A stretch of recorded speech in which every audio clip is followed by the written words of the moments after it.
sahabat sehat RSUD Kota Bogor, kembali lagi bersama saya Nadia. Dan kali ini kita akan lihat-lihat nih ada apa sih di instalasi laboratorium. Nah, untuk instalasi laboratorium ini sudah berpindah ya, yang tadinya di lantai 1 sekarang sudah berada di lantai 3 gedung baru radiologi. Yuk langsung kita lihat ada apa aja sih.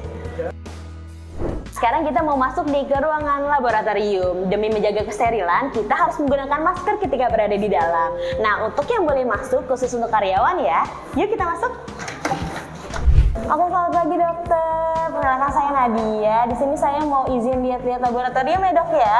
Untuk sekarang kita perkenalan terlebih dahulu ya. Ini dokter siapa dan sebagai apa? Selamat pagi Mbak. Perkenalkan saya Dr. Nidik Windayanti, spesialis patologi klinik sebagai penanggung jawab laboratorium RSUD Kota Bogor. Oke dokter, ini boleh kita masuk untuk lihat-lihat ada apa sih di laboratorium, ada alat canggih apa dan seperti apa? Boleh dong tentunya. Yuk silakan.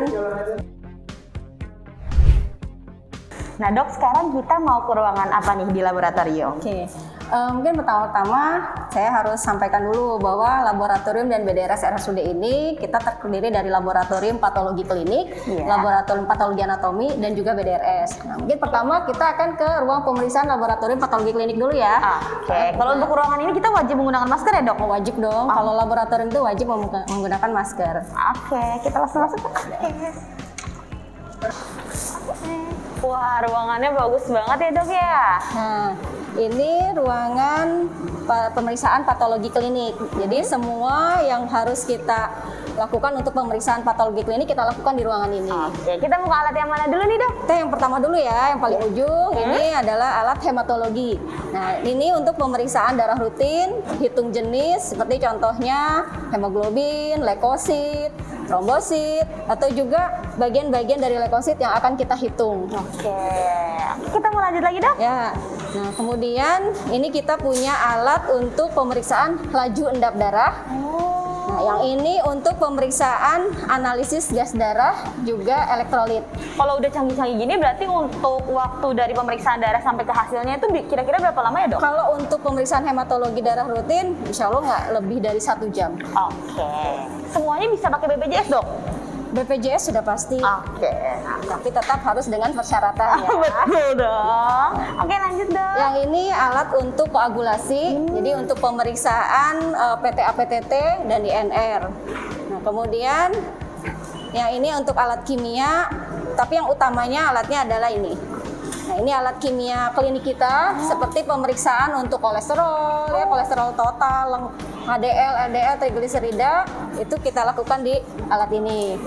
Nah, untuk yang ini apa nih dok? Nah, ini alat imunoserologi. Nah, contohnya kalau misalnya kita mau periksa hormon tiroid, kita mau pakai alat ini. Atau bisa juga kalau kita mau screening pemeriksaan infeksi seperti HIV, hepatitis. Nah, itu kita juga bisa pakai alat yang ini.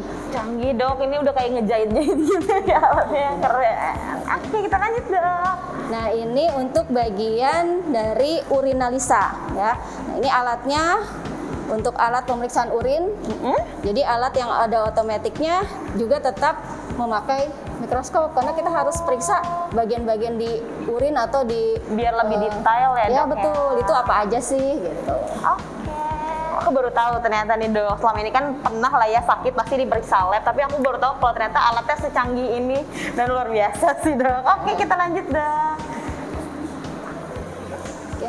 Nah, kalau ini alat untuk pertama kali sampel sampai, jadi harus kita putar dulu. Makanya kalau ada yang namanya waktu tunggu supaya bisa bersabar, karena sampel yang udah diambil itu nggak bisa langsung diperiksa, tapi harus diputar terlebih dahulu. Kenapa tuh dok? Itu supaya apa yang kita inginkan itu bisa biar lebih akurat lagi hasilnya ya. Nah, jadi supaya untuk lebih validasi. Sahabat sehat RSUD Kota Bogor, ketika menunggu lab pastinya butuh waktu yang ekstra ya, karena kan tidak bisa langsung keluar gitu, darah masuk langsung keluar itu nggak mungkin ya dok ya, karena kan ditambah lagi untuk pasien yang periksa lab itu nggak hanya dari ruangan rawat jalan, betul ya dok ya, dari rawat inap juga sama untuk pemeriksaannya di sini. Jadi pastinya untuk bersabar kalau untuk menunggu lab. Baik dok, kita mau kemana lagi nih? Kita ke ruang pemeriksaan biomolekuler ya, untuk PCR. Siap, kita ke sana. Sekarang kita di mana nih dok? Sekarang kita mau ke ruang pemeriksaan mikrobiologi dan biomolekuler. Nah, itu tuh apa dok? Jadi kalau pemeriksaan mikrobiologi itu seperti kalau pemeriksaan kultur ya untuk resistensi bakteri. Nah, kalau biomolekuler salah satunya mungkin yang terkenal dari 2 tahun belakangan ini adalah pemeriksaan PCR COVID. Oh, di sini ya dok ya? Ya, betul di sini. Ini kita langsung aja dok. Yuk. Oke.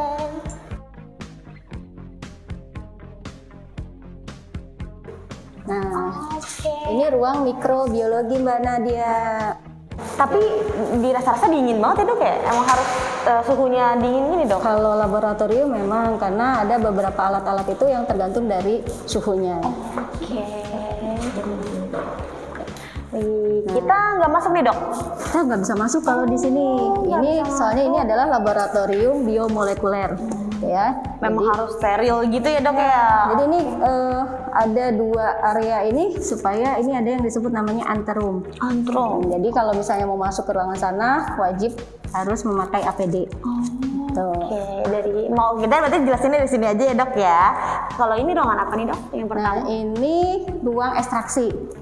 Jadi kalau misalnya kita ada pemeriksaan untuk contohnya PCR COVID kemarin tuh ya, jadi sampel yang datang itu harus kita lakukan ekstraksi dulu di ruangan yang pertama ini. Nah setelah dari sini nanti sampelnya masuk ke ruangan kedua yaitu ruang preparasi. Nah, kemudian baru setelah itu akan dilakukan pembacaan di ruang PCR. Oh jadi untuk tahap yang waktu zamanan COVID itu sebenarnya panjang banget ya dok ya?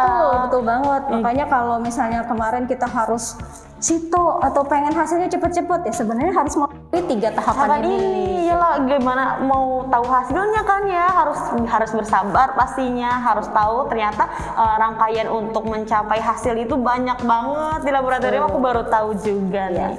Nah nanti dari hasil ruangan PCR ini baru hasilnya akan kita keluarkan kepada pasien. Sekarang kita ada di mana nih dok? Nah ini seperti yang tadi saya udah bilang, kita mau ke ruang pemeriksaan bank darah rumah sakit. RSUD Kota Bogor punya bank darah ya dok ya? Tentunya dong harus punya. Bank darah nih aku baru pertama kali masuk nih dok. Ya inilah ruang bank darah rumah sakit ya. Atau kalau kita biasanya yang sering nyingkatnya itu BDRS. BDRS. Oh ternyata BDRS itu bank darah rumah sakit ya. Oke. Ada apa aja nih dok? Di sini ada ini yang pasti udah pasti ya alat-alatnya bank darah itu yang harus wajib ada adalah kulkas khusus bank darah. Jadi di sini kulkasnya ini khusus. Nggak bisa kulkas sembarangan apalagi kulkas rumah tangga gitu ya. Frozen food nggak bisa ya? Bisa ya tentunya. Karena di sini memang harus sudah terpisah. Ini ada golongan darah A, B, O, AB. Nah ini supaya bisa kita langsung distribusikan ke ruangan-ruangan yang membutuhkan. Berarti untuk stok di RSUD Kota Bogor ya? Iya. Oh ya dok, aku mau nanya nih sama pertanyaan udah banyak sih yang nanya. Kalau misalnya untuk di rumah sakit itu kita bisa nggak sih pribadi mendonorkan darah gitu dok? Apalagi di RSUD Kota Bogor? Nah itu mohon maaf sekali ya, karena untuk saat ini yang namanya BDRS atau bank darah itu tidak bisa untuk pendonor, artinya tidak bisa untuk mendonorkan darahnya atau melakukan proses pengambilan darah untuk transfusi sebagai pendonor, karena itu dilakukan biasanya di yang namanya UTD. UTD apa tuh dok? UTD itu unit transfusi darah. Nah, kalau kita statusnya masih BDRS, masih bank darah. Nah, mudah-mudahan, insya Allah ya. Amin. Gitu. Karena rencananya sih RSUD Kota Bogor ke depannya itu akan membuat UTD sendiri. Oke, ditunggu ya dok ya. Semoga nih cepat diaminkan. Mudah-mudahan ya. Oke, jadi kita mau kemana nih dok? Mau lihat alat yang mana? Kalau di bank darah kita bisa melakukan crossmatch ya. Jadi kalau misalnya ada permintaan nih untuk transfusi, nah itu nggak bisa langsung kita kasih darahnya golongan O, kasih O nggak bisa. Langsung dikasih O nggak bisa. Jadi harus dulu dicek yang namanya crossmatch darahnya itu sesuai apa enggak, karena memang ada yang kadang-kadang berbeda yang namanya income. Nah itu dilakukan di sini. Kalau misalnya ada darah-darah yang tidak bisa kita penuhi, kita bekerja sama dengan PMI cabang Kota Bogor maupun PMI cabang Kabupaten Bogor untuk mencari darah yang memang sesuai ya, karena memang nggak bisa langsung masukin nggak bisa gitu ya dok ya. Harus diperiksa dulu, makanya agak ada waktu ya. Kan kadang-kadang orang itu merasa bahwa kalau transfusi nih, mau transfusi, golongan darahnya udah sama, darahnya udah ada, kenapa nggak langsung aja sih gitu. Ternyata perlu waktu, karena harus diperiksa dulu, tetap harus ada kesesuaiannya. Pastinya di laboratorium itu banyak step by stepnya, jadi nggak bisa langsung keluar hasilnya, nggak bisa langsung dimasukin aja darahnya kalau untuk transfusi, jadi tetap harus menunggu ya, dan itu memang untuk alurnya memang seperti itu. Kalau diburu-buru adanya nanti malah menyebabkan komplikasi dan lain-lain ya kalau untuk darah ya dok ya. Oke, mau kemana lagi nih dok? Sekarang kita ke sesi yang terakhir atau bagian yang terakhir, itu di laboratorium patologi anatomi. Oke. Oke, ini ruangannya dok ya. Nah, ini ruang pemeriksaan patologi anatomi Mbak Nadia. Pagi Dokter Intan. Nah, ini Dokter Intan, spesialis patologi anatomi. Nah, kalau di laboratorium RSUD Kota Bogor, kita itu ada spesialis patologi klinik, jadi ada 3 orang, dan ada spesialis patologi anatomi. Nah, ini nanti Dokter Intan yang mungkin akan nemenin Mbak Nadia jelasin di ruangan ini. Karena saya akan kembali dulu ke ruangan, nanti kita ketemu lagi aja di ruang dokter ya. Oke, siap dokter. Yuk. Dokter. Selamat pagi, mana dia? Iya, tadi sih udah keliling-keliling ya di laboratorium sama dokter Ninik, sudah ke, pokoknya ke tempat yang luar biasa, sampai ke bank darah yang terakhir. Sekarang sudah ada berada di ruangan Laboratorium Patologi Anatomi. Kita di sini. Sebelumnya kita kenalan lagi ya dok ya. Tadi kan boleh. dokter ini sudah kenalan, boleh dokter memperkenalkan nama dan sebagai apa di sini? Baik, saya Dr. Intan Nevita, spesialis patologi anatomi. Saya di sini sebagai dokter spesialis patologi anatomi. Oke dok, karena kita sudah ada di ruangannya dok ya, kita boleh yuk keliling-keliling lihat ada apa sih dok di sini? Jadi di sini proses patologi anatomi itu dimulai dari jaringan yang kita terima dari kamar operasi. Biasanya habis pasien operasi kirim jaringan, kemudian dikirim ke lab PA. Makanya ada proses yang harus dilewati, mulai dari proses fiksasi, kemudian ada proses nih lagi kerja. Kalau untuk di sini berarti khusus yang untuk rawat inap atau operasi aja ya? Kalau untuk dari rawat jalan berarti enggak masuk? Rawat jalan juga ada. Kalau rawat jalan seperti FNAB, tindakan itu yang seperti benjolan yang harus diperiksa untuk pemeriksaan diagnostiknya. Biopsi seperti itu apa bukan dok? Ya. Fine needle aspiration biopsi kalau untuk tindakan yang biasa untuk rawat jalan. Oke, kita lihat dok ini ada apa? Pertama-tama kan biasanya pemeriksaan di sini ada pelayanan di RSUD lab PA itu ada histopatologi sama sitopatologi. Nah, untuk histopatologi ini biasanya jaringan yang kita terima dari kamar operasi. Dari kamar operasi kemudian kita terima di lab PA, kemudian kita fiksasi dulu biasanya. Makanya untuk pemeriksaan PA itu nggak bisa sebentar, perlu waktu 7 hari kerja atau paling lama 14 hari kerja. Jadi nggak bisa langsung saat kontrol ambil jaringan langsung ada keluar, nggak bisa ya dok ya? Soalnya prosesnya panjang. Jaringan itu harus difiksasi dulu sampai matang. Kita lakukan di proses tempat ruang growing, di sini kita potong untuk jaringannya, kemudian difiksasi dulu minimal 8 sampai 24 jam. Setelah itu baru kita proses di alat processing tisunya ini. Masuk malam hari, baru pagi-pagi bisa kita proses. Dilanjutkan lagi di sini seperti alat-alat di sini mulai dari embedding center. Jadi jaringan kecil-kecil yang sudah dipotong-potong itu. Oh ini ya dok yang lagi dipotong-potong ya? Kita masukkan ke alat-alat kecil seperti ini. Gitu. Kemudian didinginkan. Biasanya nanti kita akan jadi dibilang blok parafin seperti ini. Nah, setelah blok parafin jadi, lakukan processing mikrotom. Jadi dipotong seperti pita. Seperti pita-pita tipis, nanti baru kita masukkan ke water bath ini, baru nanti jadi slide. Ada nggak dok? Nanti slide-nya lihat slide seperti ini, yang bisa siap baca oleh dokter patologi anatominya, gitu. Makanya untuk pemeriksaan PH itu nggak bisa langsung cepat ya, langsung jadi gitu loh Mbak. Jadi tetap harus nunggu. Perlu kan proses, ya. Pasti seperti yang tadi saya udah ngomongin ya, untuk di laboratorium ini harus sabar karena untuk proses yang pasti hasilnya itu pasti diagnosisnya itu harus tepat. Harus untuk tahapannya pasti panjang. Oke dokter, ada lagi dok yang mau dijelasin? Kemudian kalau untuk rawat jalan, ya? Rawat jalan ada tindakan kita di sini namanya FNAB, fine needle aspiration biopsi. Itu untuk pasien-pasien yang ada benjolan-benjolan di permukaan tubuhnya, mau misalnya di leher, di kelenjar getah beningnya, kemudian di tiroidnya, payudaranya, itu bisa kita lakukan FNAB. FNAB itu benjolan yang ada di permukaan tubuh, kemudian kita aspirasi dengan jarum halus. Jadi prosesnya minimal invasif, tapi untuk penegak diagnostiknya screening awal, jadi untuk diagnosis awal. Biasa dok ya, kalau untuk pertanyaan seperti itu pasti pasien ataupun sahabat saya RSUD pasti bertanya, itu bisa pakai BPJS dok katanya. Untuk FNAB saat ini belum bisa. Oh belum bisa. Kalau berarti untuk FNAB nggak bisa. Oke. Untuk selanjutnya kita kemana dok? Nah, itu ruangan FNAB bisa. Oke, kita ke FNAB. Oke dok, sekarang kita ada di mana nih dok?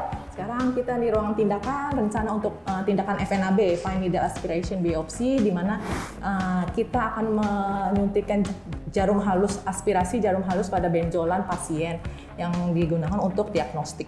Oke. Di sini ruangannya Mbak Nadia.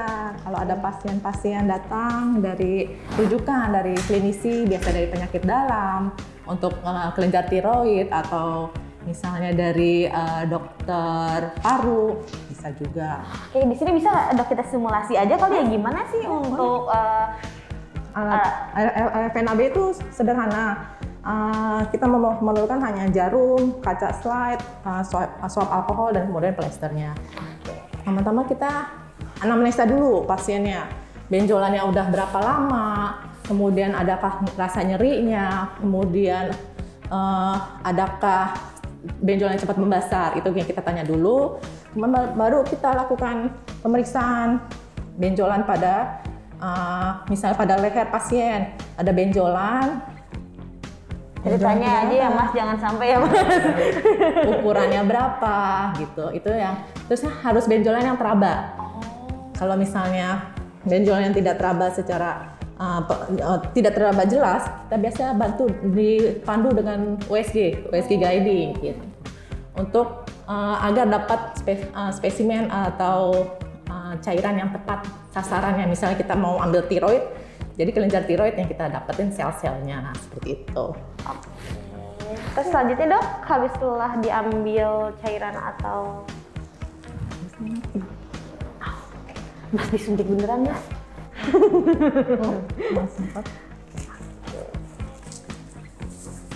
Ini ya sahabat sehat RSUD Kota Bogor, kita sedang melakukan untuk simulasi di FNAB, tindakannya seperti apa bersama dokter Intan. Kita pakai jarumnya halus, biasanya jarum untuk vaksin, jadi nggak perlu khawatir sakit. Seperti ini jarum halus. Ayo guys, tarik nafas mas. Kita lakukan disinfeksi pada benjolannya yang jelas teraba. Dan itu baru kita lakukan suntikan. Cus di benjolannya, kita ambil sampai cairannya keluar. Setelah itu baru kita semprotkan ke kaca. Oh langsung ke kacain ya dok ya? Langsung disemprot. Kan kalau yang tadi kan sebelumnya dia dimasukin ke tabung dulu ya, kalau ini kita langsung ya? Nah gitu. Terus ini langsung di-snap.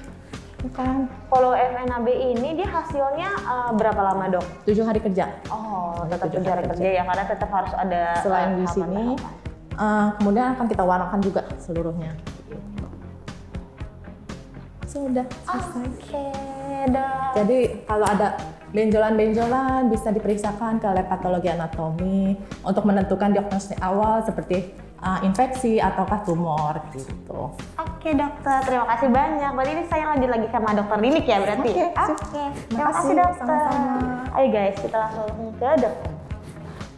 Dokter Nini ketemu lagi. Tadi udah sama dokter Intan ngobrol-ngobrolin tentang jaringan, tentang cairan. Tadi juga kita ke FNAB ya, yang khusus untuk non BPJS. Tadi juga kita simulasi dok, seru banget. Seru ya? Iya seru banget, dan ternyata laboratorium itu seluas itu gitu ya. Nah untuk sekarang dok kita mau diajak kemana lagi nih? Nah, mungkin sekarang ini ruang kami para dokter. Jadi ini ruang dokter.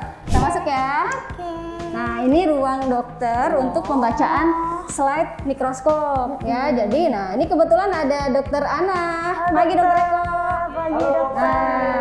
Nah, alhamdulillah di RSUD Kota Bogor mikroskopnya terhubung dengan monitor. Oh, ini tuh dari mikroskop ke monitor. Aku Betul. kira gambarnya aja ini dok, ternyata canggih banget. Ya, jadi bisa kita simpan langsung ke dalam komputer untuk gambar-gambar yang kita baca. Nah, ini pada umumnya kita membaca untuk pasien-pasien keganasan leukemia ya, untuk pasien darah. Nah, Dokter Ana juga biasanya membaca untuk morfologi darah tepi. Nah, kalau keganasan sendiri biasanya kita ambil dari aspirasi sumsum tulang. Mungkin seperti itu kalau di ruangan ini. Jadi ingat waktu dulu sekolah IPA dok, aku juga sama, cuman ini lebih canggih aja. Dulu kan dia lewat handphone ya, di foto doang. Ini sekarang wah emang teknologi makin semakin canggih nih di RSUD Kota Bogor. Oke. Kita mau kemana lagi nih dok? Mungkin ke bagian depan ya. Oke, ayo dok. Nah dok, seperti sekarang kita sudah ada di depan laboratorium ya dok, dan boleh kita keliling juga nih untuk bagaimana untuk pendaftarannya di mana, untuk samplingnya di mana. Boleh dok kita keliling? Boleh dong. Apa sih Angga buat Mbak Nadia? Aduh. Jadi ini pendaftaran untuk ruang laboratorium patologi klinik. Jadi kalau ada pasien yang mau pemeriksaan darah, itu daftarnya di sini. Nah, nanti ngambil hasilnya di sebelah sini.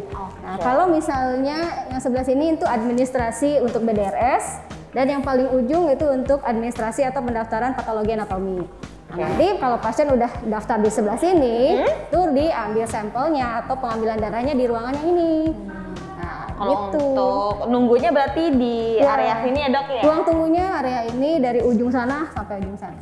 Oke, sepertinya sudah keliling-keliling jauh dan ini sebagai akhir ya dari untuk keliling laboratorium ini. Dokter, terima kasih banyak waktu dan sudah keliling-kelilingnya. Semoga untuk laboratorium ini tetap sukses dan jaya untuk RSUD-nya juga. Mungkin dari dokter ada penutup? Sama-sama Mbak Nadia, terima kasih juga untuk semuanya, terutama untuk warga Kota Bogor. Alhamdulillah kita sudah mempunyai instalasi laboratorium dan BDRS RSUD Kota Bogor di lantai 3 Gedung Penunjang. Mudah-mudahan tetap selalu sukses dan jaya untuk RSUD Kota Bogor.